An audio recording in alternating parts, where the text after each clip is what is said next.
Welcome, everybody, to the Build a Vibrant Culture podcast. My name is Nicole Greer, and they call me the Vibrant Coach. And I have another amazing, vibrant guest on the show today. His name is Jimmy Burrows. He is an ex-British Army officer and former corporate high achiever. Jimmy Burrows is now a sought-after leadership expert and advisor to businesses worldwide. His mission is to help organizations achieve significantly improved business outcomes without exhausting their workforce. It's possible, people, through helping them be high potential managers and become high performing leaders. So please welcome to the show, Jimmy Burrows. I'm so glad you're here. Thanks, Nicole. Thank you so much for the invitation and the kind intro. Yeah, we're glad to have you. And you are the author of a book or two. And you had this real fancy thing where you could pop it right up on your screen. So pop that up, and the folks that watch this on YouTube. Oh, there they are. Okay. So give us an overview of your two books. But what we're going to do is we're going to go into the Beat Burnout book a little bit deeper. I've got a copy. I'm going to put it right in front of my face right here so it'll show up. And we're going to go through that and talk about it today. But tell us about both your books. I bet you we can use them both. Yeah, I mean, I call them playbooks, but essentially it's like a recipe book. If you want to build a chocolate cake or make a chocolate cake, you need to know what ingredients you need. You need to know the steps to follow, and it's really useful to have a picture of what good looks like at the end, so you get the best possible chocolate cake. Otherwise, you don't know what you're aiming for. And so both of the books are designed to be really, really practical, down to earth playbooks for building a culture or for stopping multitasking. And I guess, if we'll summarize the multitasking one, and then we'll go more into the beat burnout. But the multitasking one was really when we were talking to leaders in the client organizations that we work with, which tend to be kind of 5,000 plus people organizations. So they're very complex, they're very busy, very high pressure. We found that all of our managers and leaders were running around spinning plates and juggling balls, and their hair was on fire, and it was just really difficult. And we contrasted for them the concept of monotasking: do one thing well at a time and finish it and then move on to the next one, versus multitasking, which has a few different variations. And so the Escape the Multitasking Trap is actually on my website. It's a free ebook. You can just go there and download it. And the concept was really, how do we paint this picture of, oh my God, this thing I thought I was really good at, that I thought was making me really effective, might be actually holding me back. And what can I do about that? And so here's a really practical step-by-step guide, which walks through, from the perspective of a CEO that we worked with, how he felt he was super effective being a multitasker, and how he unwound those behaviors, first for himself, then for his leadership team, and then cascading through the organization. His name's Michael. He gave us the blessing to write the book. And so I popped that together earlier on this year, and we released it, and it's been super, super successful. I'm really proud that it's gone to many, many homes, or many iPads, but I think probably more importantly. Yeah. So tell us the website, because we want to go do it right now. These people Yeah, just want to get on with things. jimmyburrows.com, and Okay. just jimmyburrows.com as my name is spelled. And then at the top of the page, you'll see books, or there's even a little yellow banner to point you in the right direction. And it's a free download, and you can just grab it for any digital device. Okay, that is fantastic. I love it. Okay, so there's your first gift. You're welcome, everybody. All right, and so our second gift is going to be a conversation about Beat Burnout, Ignite Performance. So tell me, why Beat Burnout? What are you seeing out there that led you to write this book? Well, it's a combination of factors, really. But if I rewind the clock to 2016, 2017, I was that corporate GM in an organization who was under the pump. So I was running an 8-figure business. I had a team of 40, 50 people. I was traveling all the time. I was in meetings all the time. I was constantly changing factors in my day-to-day work, executive team members leaving, priorities shifting, organization going through transformation. You can imagine the picture. Yeah, And I remember, sounds familiar. it does for many people, right? Restructure after restructure, budget cuts, find some more money. And I think the sort of final nail in the coffin for me was the government of New Zealand, where I was working at the time, made a legislative change which took $20 million off my bottom line overnight. I was called in by the Wow. CEO the following morning and told, Jimmy, you need to find a way of fixing this. Which was massive, massive pressure on my shoulders. And I went home, thought about it, woke up the next morning having had maybe one too many wines, sat on the edge of my bed, and I said to myself, Jimmy, this job's either going to kill you or send you crazy. It's time to stop. And from that point forward, my life shifted. And that shift really led to a journey of discovery. First of all, discovering what happened to me, then starting to talk to other people as I was traveling through Latin America. I was part of a remote working organization that supports digital nomads, talking to a lot of the people who were in that program and discovering that they had gone through something very, very similar. And then finally being asked to come into organizations and consult and teach and train to start preventing burnout happening. And what we discovered was kind of three big things happening. Number Let's one, hear about them. yeah, number one was really what we've seen over the last generation, the last 20, 25 years, is a significant investment in leadership development and team development. You know, if you think about it from an HR perspective, the first thing that gets cut in a budget cut is training and development. And then you And get it rid of the slays HR all of people. us.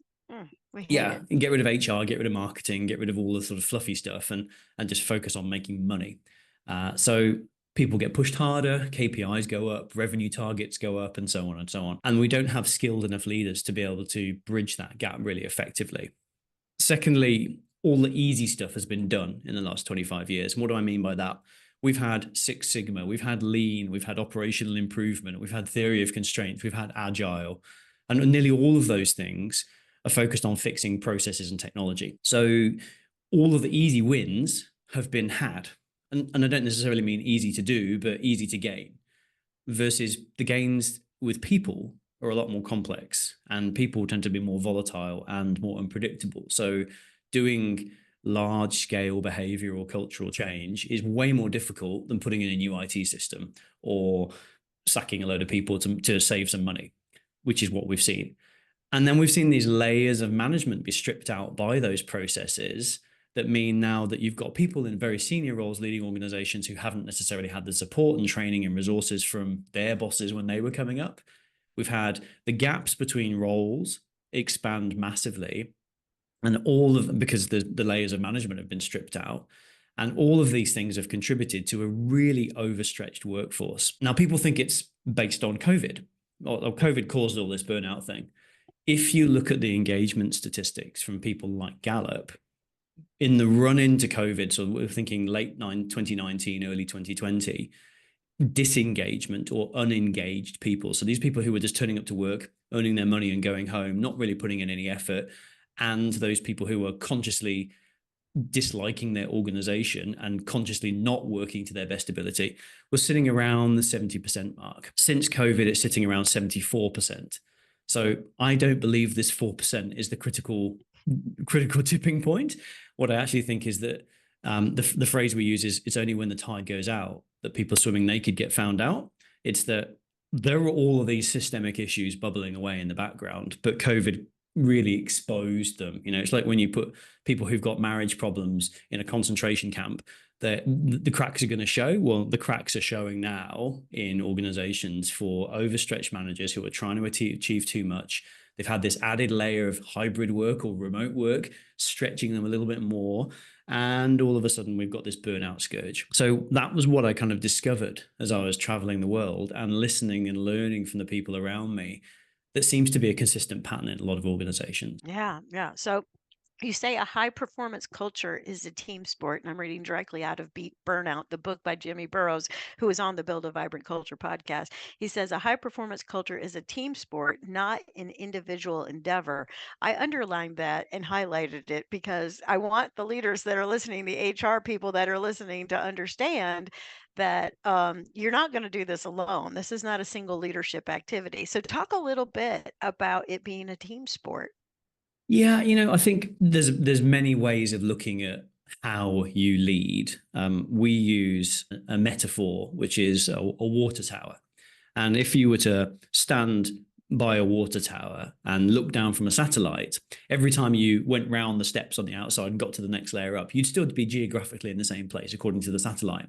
But you, as a leader, as you go up floor by floor by floor, your perspective changes. You can see further, you can see wider, and you can see the layers below you and see what they're all up to. The challenge being that most leaders only get to a certain level. And that level is, I'm the expert. I have all the answers. I can solve all the problems. They become the bottleneck in the team. And that actually stops high performance cultures being formed, because it's almost like when everybody's drowning, the leader's the one like, no, no, no, I'll save everybody. I'll save everybody. And they can only save so many people at once. They can only solve so many problems at once. And what we actually see from the research is managers and leaders are the ones who are burning out the most right now, because they are stuck in this save everybody, solve everything solution mindset. Where we start to see real high performance cultures is where the leader steps back from being the expert, from being the bottleneck, from being the problem solver, and says, okay, yes, I know how to do this, but who else knows how to do this? And what ideas have we got? And let's start to facilitate versus dictate. One of the best things I heard recently was managers have all the answers, leaders have all the questions. And so what we see in a real high performance culture is our managers start to step back from the front line, solving all the problems, and they engage with their team. They start to harness the capability of their team, often unseen or unknown capability. They uncover those things, and they create this collective energy. And what Beat Burnout does is essentially says, how do you do this? And it starts very, very simply, which is, let's get everybody on the same page. And let's start to make sure we're all working for the same thing. And that's one of the most common issues I see in teams that we go into organizations and work with, is you've got a leader who says like, right, I know what the plan is. I know where we're going. And you go and ask all of their team, and you get a combination of, oh yeah, I'm absolutely certain what the plan is. It's this, which is not this. Like we're kind of diametrically opposite in what we think the plan is. Or even worse, I have no idea what the plan is. I just turn up and do my job every day. So those are some of the things that we say this is a collective sport, not an individual endeavor, is the manager needs to use and engage their team. And so we show you how to do that. Yeah. And so the very first chapter, you give everybody their first kind of like directive, which is start with purpose. And you ask a very powerful question. Stop and think about the concept of doing something on purpose. Talk to us a little bit about purpose. Yeah. Purpose is, we split it into 4 layers, we call it the purpose pyramid, but essentially purpose is the big why. I was in the military, and one of the hardest things you do in the military are these kind of long marches and sleep deprivation and getting up at silly o'clock in the morning to go and fight in a battle or whatever it might be. And you need a why to do those things. You need to understand, why am I doing this? And what are we trying to achieve here? And am I on the same page as all the other people who are doing this with me? Because if I'm not, if I don't have those things, it's really hard to get up. It's like the person who says, I'm going to run a marathon, and they don't have a why. Well, if they don't have a why, then when it's snowing or it's a bit cold or there's a bit of drizzle outside, they're like, I'll just stay in bed today, because they don't have a why to get out of bed. And so really what we try and create in chapter 1 of the book is breaking down those 4 layers of purpose. So we get this beautiful line of sight through, why am I on this planet? What am I here to try and achieve? What is the purpose of my job, and why does my job exist, and how do I contribute? Because making a difference is really important to people. And those 2 things tend to be where we can really clarify people's identity as well. So when they know why they're here and what their job is doing, people tend to revolve around their job title is a very, very strong factor in their identity. So we get those very clear first. Then we say, so how does my job contribute to the team, and what's the team here for? And what's my organization all about? What's the purpose of my organization? And again, when we clarify those 2 things, team purpose and organizational purpose, then we start to talk about impact. What difference are we making in the world? Because people want to make a difference. So purpose is really very clear. The other piece that is very important, this is where for all the managers and HR professionals listening, you need to get people on the same page. So the metaphor we use here is, imagine everybody in a rowing boat in your team. And you're like, right, we need to go win a race, go. And because that's what most managers do, right? There's the target, go get it. And you've got people who've never rowed a boat before, so they don't even know how to pick up an oar. You've got people who think they know how to row, so they start going as hard as they can. You've got people out of time. You've got people maybe pulling harder on one side of the boat than the other side of the boat. And what happens? The boat doesn't go very fast, or it goes in circles. This is the situation in nearly every team we encounter. Oh, I'm 100% certain on the purpose of our team. I'm 100% certain on the purpose of my role. I'll just get on with it. Whereas if you actually just sit down and have a conversation, and we do this literally in a room, and we tell you how to do this in the book, and say to everybody on a post-it note, write down why your role exists. On a post-it note, write down why this team exists. And let's compare our answers. And then let's have a discussion about that. And I guarantee if you do that activity, your team will walk out of that room with a better understanding of why each of our roles exists and how we contribute to the team, and a better understanding of what our team is all about. What benefit does that have? Well, imagine for a moment that you've got a team of sales professionals, and this is a team we worked with. And we said the same question. What's the purpose of this team? These are sales professionals. So we had answers like to drive revenue, to make profit, to build relationships, to make sure the warehouse is empty so the product can come through, to build our brand in the marketplace. None of those are incorrect. And all of those people thought they were correct. But when we have that level of misalignment, which I say exists in nearly every team, you've got different priority decisions being made. You've got different resource decisions being made. You've got people conflicting each other because I'm really all about profit, and you're all about keeping the customer happy. So we're now in tension, and these are the realities of operating in a team, which is exactly like that rowing boat analogy. You've got people pulling hard in one direction, I'm all about profit, and people pulling really hard in the other direction, I'm all about relationships. They're in the same team. They're working with the same clients, trying to do the same thing, but the client is now confused. How can that be a high performance culture?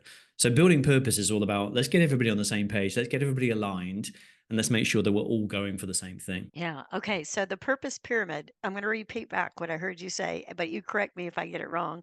So I'm going to figure out my personal purpose, my team purpose, my organizational purpose, and then the impact we have on the world. Did I get the pyramid correct? 3 out of 4. That's pretty good. Okay. All right. Well, Yeah. help So me. personal purpose. Why am I on this planet? What am I here to achieve? What difference am I trying to make? Then is role purpose. What's the purpose of my role? Why am I here? What difference am I trying to make? Purpose of the team. Why do we exist? What difference are we trying to make? And then the organization. Why does the organization exist? What difference are we trying to make? And how do I align all of those things? Because one of the things you see quite frequently is somebody will say, I'm really aligned with my team purpose, but I'm not aligned with the purpose of this organization. You know, maybe they're an organization that does something that goes against my values, or I can't cope with that. I'm potentially going to set myself up for burnout if I'm living in that contrast. And to give you a specific example, we worked with an organization of hospitality professionals, and the organizational purpose was all about great customer experiences. Of course, they wanted to make them as rewarding and enjoyable as possible for the guests, but they did that at the expense of the staff. And so a lot of the staff in the organization were burning out because they were like, I'm giving everything I have. I'm giving absolutely everything I have. And that just doesn't work for me. Like, I'm giving up family time. I'm missing all my kids' events. I don't see my wife. We're passing ships in the night because we both work on shifts. And it just became really counterproductive for a lot of individuals in that organization. So they had to adjust the organizational purpose to us helping our staff to achieve wonderful customer experiences. And that little shift in organizational purpose shifted the burnout levels of that organization. I love that story. All right. So one more time, personal purpose, right? Role purpose, team purpose, organizational purpose, and the impact we're having. All right. I love it. Okay. So there's your thing. And don't miss what Jimmy said. He said that you can buy the book, and the book is Beat Burnout, Ignite Performance, the leader's playbook for building a high performance team culture. Is got all the directions to get you to do that. The other thing I love about the book, everybody, is that on page 28 and 29, and at the end of all the chapters, are action tips. So I think a lot of times people read books and like, this is a really good idea. How do I do it? Right. So he's got in here actual tips and tricks to get everything done. Right. So I love that. Okay. So people figure out their purpose. And then we need to go to chapter 2, and you talk about looking at abundance. So, will you talk a little bit about abundance? Let's say we've done all the hard work of chapter 1. Now we want to move on. What do we do now, Jimmy? I think this is probably the most complicated chapter for people to get their heads around. All And right. the all of imagine the book like a Russian doll. So you need to start with purpose first. If you've got purpose really clear, then you can start working on people's headspace. and the way that they're turning up to work and the way they're feeling. And let me paint the picture of most organizations, which is fear of restructure, fear of redundancy, cutting budgets, lots of targets, lots of pressure, lots of meetings, lots of deadlines. And what that does is it triggers this caveman response in the back of our minds of fight or flight or fear. And so you immediately suppress about 50% of your staff's capability by putting them into this fight or flight state, because they're always worrying about something. Oh my God, I haven't done this and I need to worry about this and I've got this thing to do. And so what we talk about in chapter 2 is how do we shift that away from what we call a scarcity mindset? There's not enough to go around. We're going to get fired. We're going to lose our money. We're going to lose our budget. We're going to lose staff, to everything's going to be okay. It's going to be all right. We know we're going to get through this. We're now very aligned because we're very clear on our purpose. So we've got immediately more horsepower focusing on winning this race. So I, as the leader, got to get my own head straight first. But then how do I support my team to also get their head straight? There's always going to be the realities of business. There's always going to be priorities and KPIs and budget cuts and whatever. That's okay. What we've got to focus on is getting the job done and doing it as well as we can. And so chapter 2 really walks you through how to do all of those pieces and how to start moving headspace from fear to abundance. And that's really the shift. The other piece that we tackle in there is a section on imposter syndrome.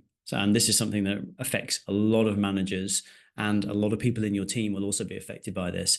And for those who haven't come across imposter syndrome, it's really the fear of being found out or caught out for not being quite up to the job, which is mostly in your head and tends to affect high-performing, highly engaged, highly driven people who are really trying to prove themselves. But they've got that little devil on their shoulder going, they're going to get you, they're going to find out, they're going to know. And so you burn people out because they're always constantly trying to prove themselves. And you may even burn yourself out because you're constantly trying to prove yourself.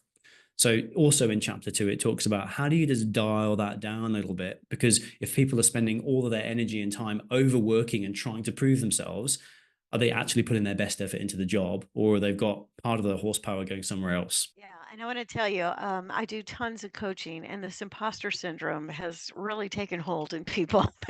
They think they've got it, believe me.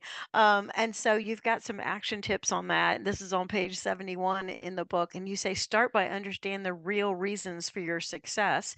Talent, coordination with others, communication skills, etc. Act like a lawyer and write down 10 pieces of evidence where you've delivered exceptional value or results. I love that tip. You have another one, ask Mhm. others for input to gather a list of 10 more points, reflect on the themes and these pieces of evidence.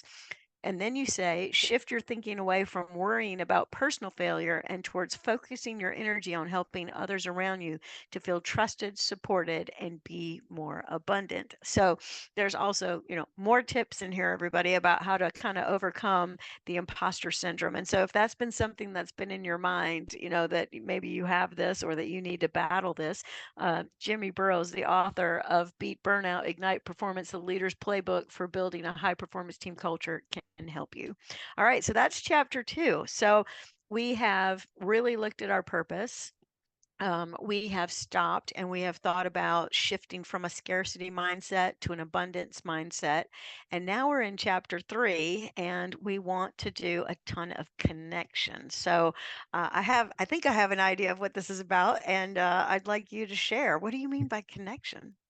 I mean, let me ask you, Nicole, do you feel more comfortable when you are in a club or a gang or a tribe, or do you feel more comfortable when you are alone? And the circumstance I'm going to paint for you is you're out hunting for wild beasts, or you are trying to conquer a new land.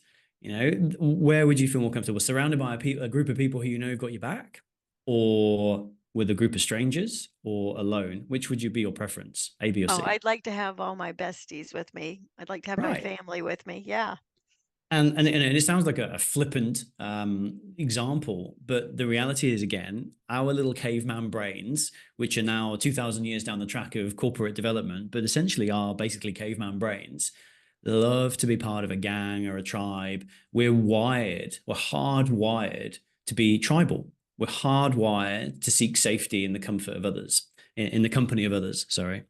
And so when we want to create a high performance culture, if we have a group of individuals, they're never going to be as effective as a group of connected people in a team.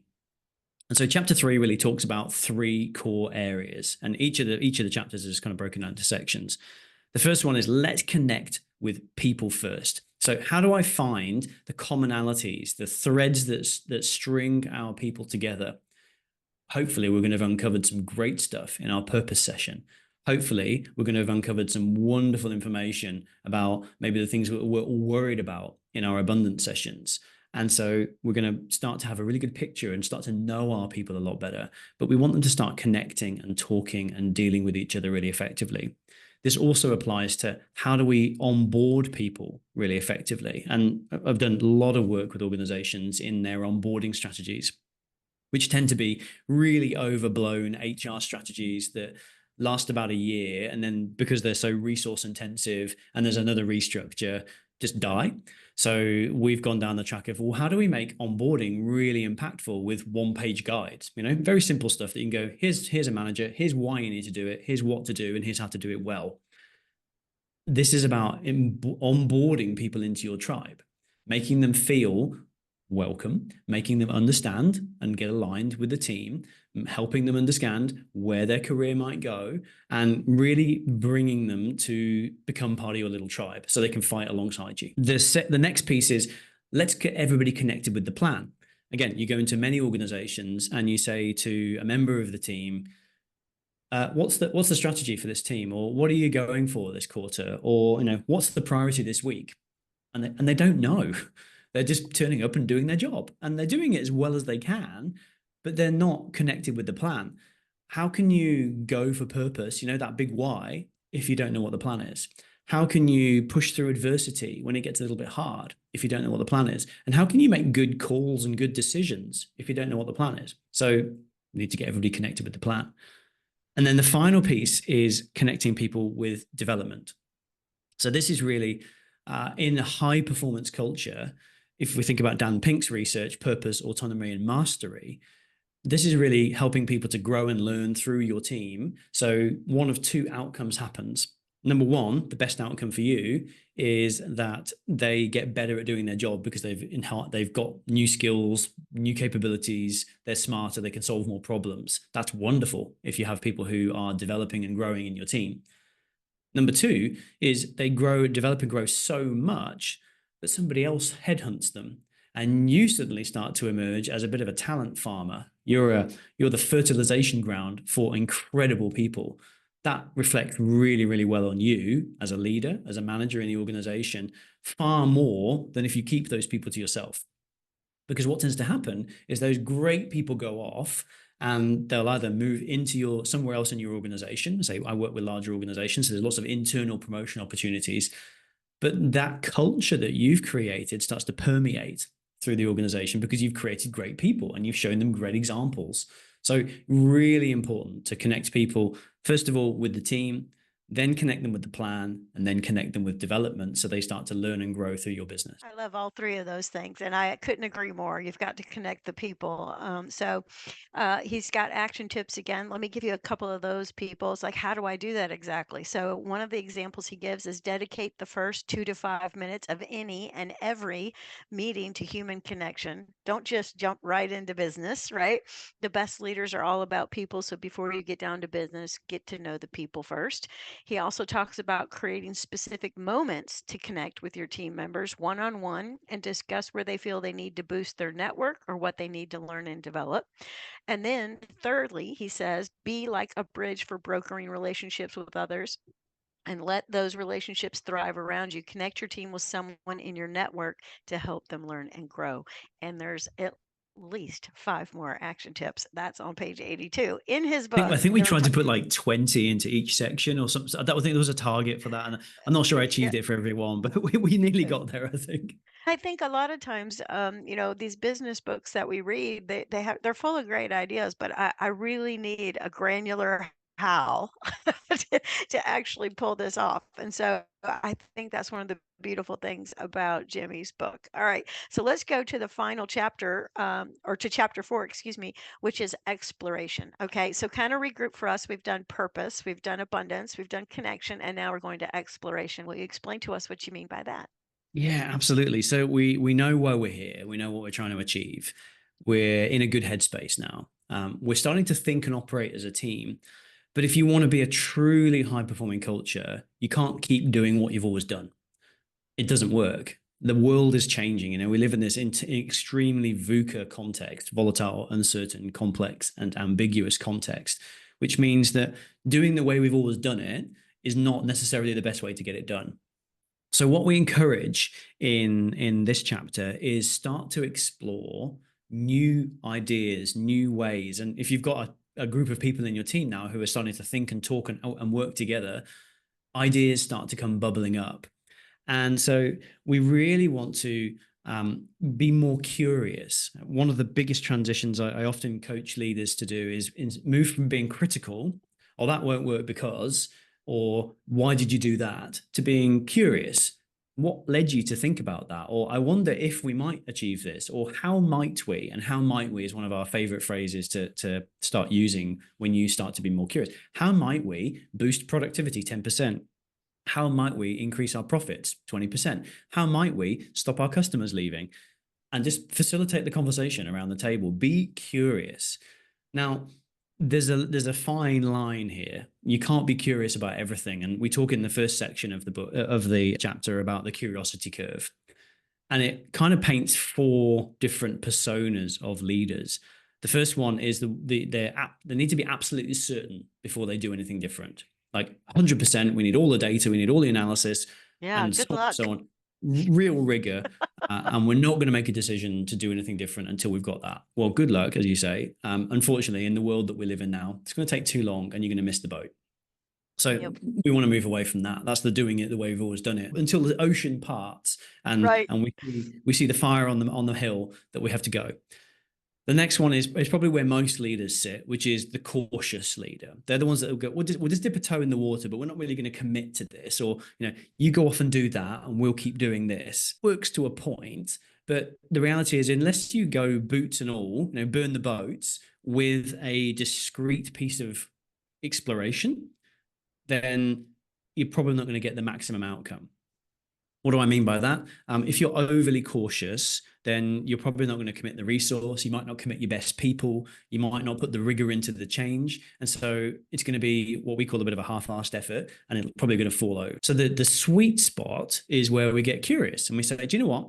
You're my 2 best people. I want you to go and explore increasing productivity. I want you to go and explore this new market. I want you to go and explore how we can improve development conversations in our business.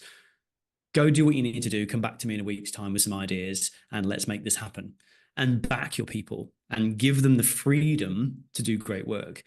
There's some great examples of this in industry. The Google 24 hours is probably the one that springs to mind for most people. Go off and do something for 24 hours and let's see what you've got at the end of it. And they allow them to do that every single month. It's where Google Maps came from. It's where Gmail came from. It's where all these amazing platforms came from, because somebody was given the freedom to explore. And what we see is, if they know, well, what we're trying to achieve as a team is this, and I'm not going to get fired if I make a mistake because I'm abundant, and I've got these amazing people around me to help, all of a sudden I feel open, my mind opens up and I'm able to create cool things. And so we want to create that. But you can go too far. And there's an example in the book of a business called JCPenney, which, if you were listening in America, you probably know about JCPenney.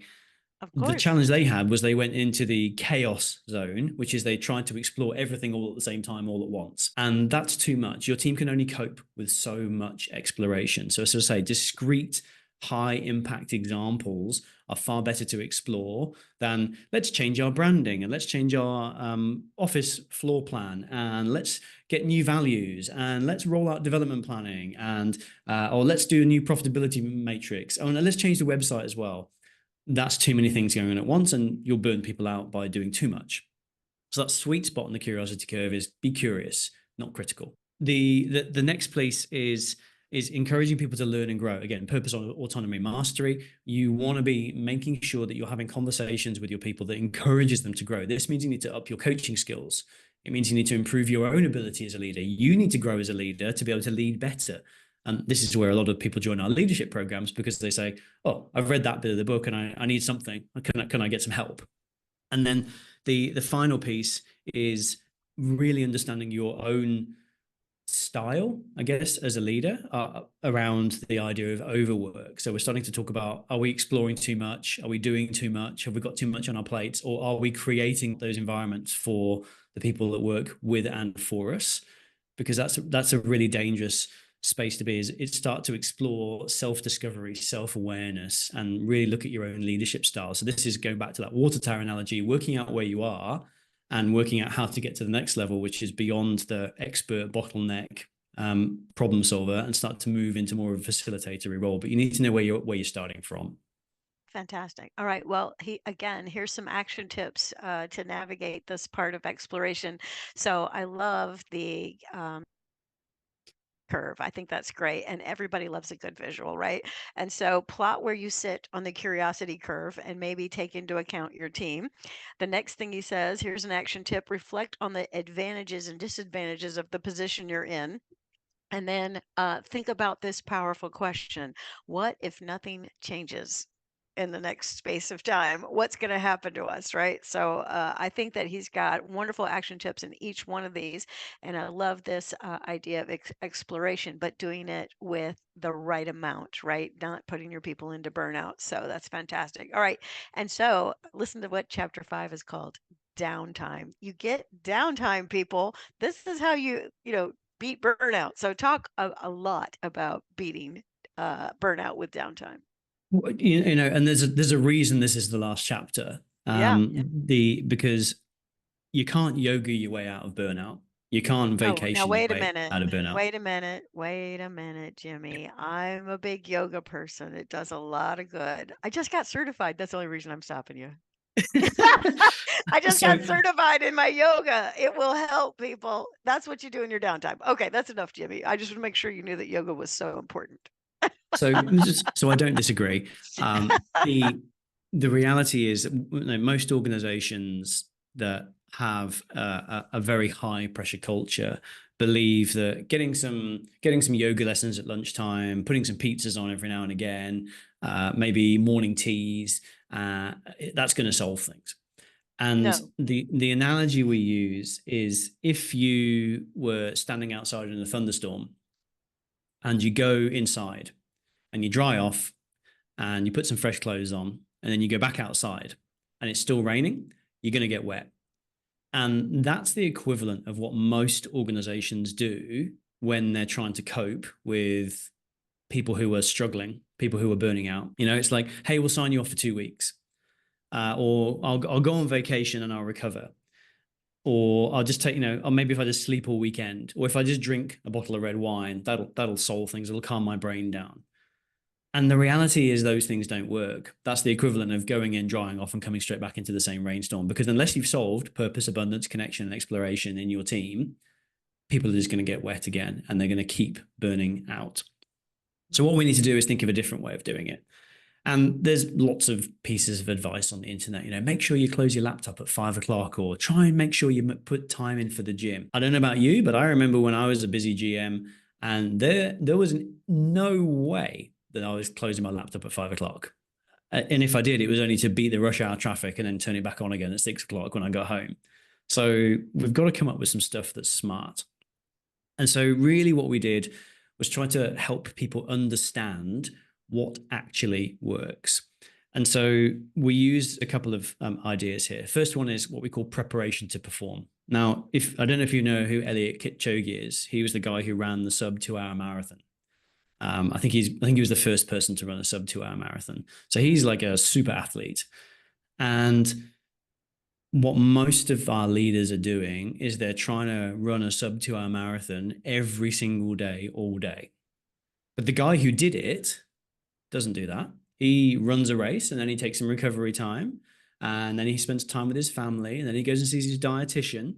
Then maybe he does some cooking and preparing his food for the week, and he'll do some training runs. And then when there's a competition coming up, he starts to ramp up the training, ready to be peak performance. And this is how you achieve high performance. You don't go at sprint pace all the time. You're not trying to win an Olympic gold medal every day, but in our organizations, we are trying to do that.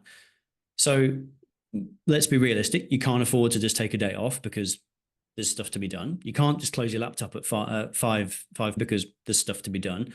So what we're trying to do is understand what makes the big difference. And one of the things we know makes a big difference is understanding how your brain works and being okay with not being in what we call the executive functioning mode all the time. So let's explore two concepts. First one is the preparation to perform, which is I need to take some downtime to make sure I can perform better when I need to perform. So what does that look like for me? It could be a micro break. We know 6 minutes walking increases energy levels, increases perception, increases creativity, increases innovation. So 6 minutes. Could you book a 6-minute break between two meetings and walk around the building to get some downtime for your brain without your phone, not checking your emails, but actually just walking and enjoying nature? Could you do 6 minutes? That makes a big difference.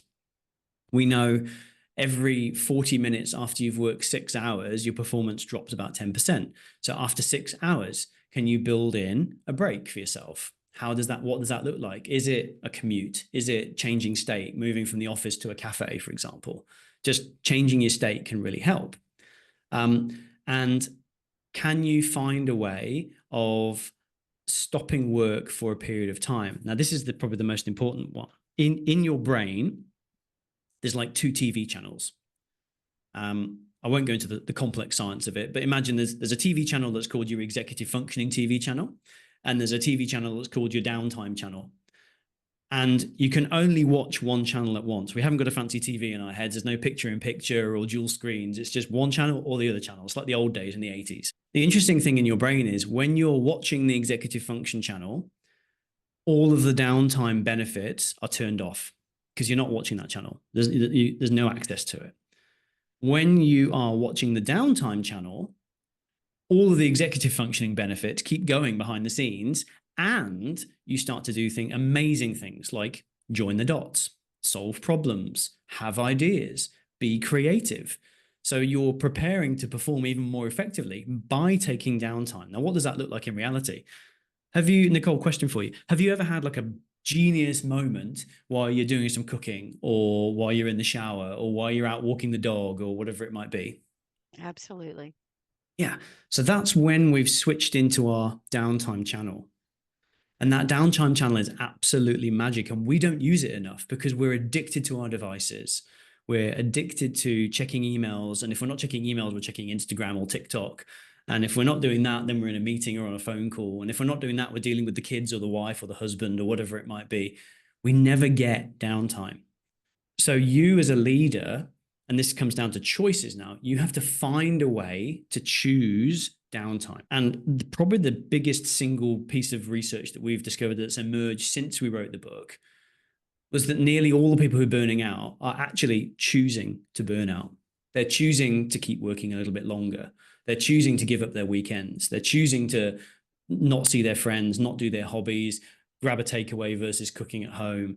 They're choosing those things, which is like starting to get into a whirlpool that you can't get out of. So you need to start, when we talk about downtime, start choosing preparation to perform. Start choosing those 6-minute breaks, the 10-minute walk, the leaving your phone for the evening so you can actually let your downtime channel kick in and your brain can start recharging its batteries, but also it can start doing that amazing assimilation work that it does behind the scenes that you won't even know is happening until something's solved. What we see with the leaders who do that is they significantly outperform those leaders who are just at it, at the grindstone constantly, because they're the ones that are eroding their performance by 10% every 40 minutes. I don't know how many times I have talked to people and they're like, I have back to back to backs today. And I'm like, okay, you guys are totally choosing that. It does not need, and it's almost like I think sometimes ego driven, like, let me see how much I can do or something. Oh yeah, But the really, busyness, busy yeah, work. that's right. I'm addicted to it. Yeah. And so in his book, everybody, we're talking about Beat Burnout, Ignite Performance, the leader's playbook for building a high performance team culture. He's got in chapter 5, he talks about downtime. Here's a couple of tips he's got. Be honest. Be honest about what you are doing and whether it is 100% the purpose of your job, which takes you right back to chapter one. I love that. Um, Often we can find something that could be delegated or provide an incredible exploration. Chapter four, development opportunity for a more junior member of your team to free up some capacity. I love that. Then he says, consciously use your commute, which you mentioned a minute ago, or your personal time more constructively. Instead of being on your phone, daydream, journal, try to allow some space to activate your DMN. So tell us what a DMN is. So DMN is the default mode network. That's the Okay. downtime channel in your brain. The Okay. contrasting is the task processing network. That's the executive channel in your Okay. brain. All Yeah. right. Very good. The other thing that's probably worth just touching on Yeah. is the difference between what we call creative and consumptive downtime. And for many people who are burning out, they indulge in what we call consumptive downtime. What does that look like? Consuming Netflix, consuming beer, consuming wine, consuming drugs, consuming takeaways. These are not going to help you to recharge the battery, to get the energy levels back to the right place, and to restore your brain. I remember when I used to drink far too much red wine every night just to calm my brain down. But it meant every morning I needed a bit more caffeine and a bit more sugar and a couple of paracetamol to get going. Or what do you call it? Tylenol, a couple of Tylenol to get going. Um, was I going to perform at my best that day? Probably not, but I needed it by the end of the day. So that's a consumptive downtime habit, which is not going to serve you.